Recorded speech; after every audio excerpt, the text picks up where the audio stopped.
Sige lang, damo lang. Tabasin mo lahat yan, bunutin mo.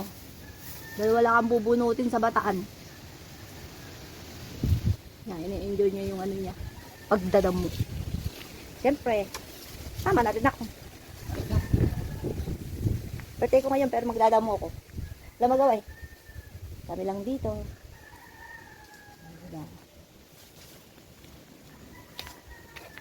Sarap kasi magdadamo. Anong, na-enjoy yung pagdadamo. Ito mo si Spice ate.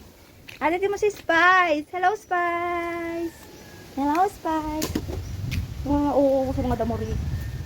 Ayan, dito medyo maalwan na. Yan. Sige na. Busin muna namin yung mga damo rito para sa Pasko. Okay na.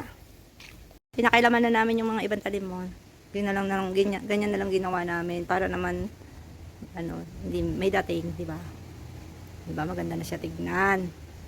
Yan, at saka na kasi may mga basura pa. Di pa tapos to kasi liligpitin pa namin yung mga basura.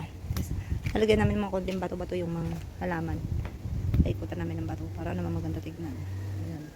At least maalwan na, hindi katulad kanina na talagang ansukal. Parang may mga ahas na. Parang may mga ahas na doon. O diba na, maganda na. Yung puno mo ng ano. Ayan. Puno mo ng ano. Ayan. Ayan. Tapos papaya. Papaya. Tsaka naman yung iba araw-arawin para medyo mabawas-bawasan yung mga ano, kalat.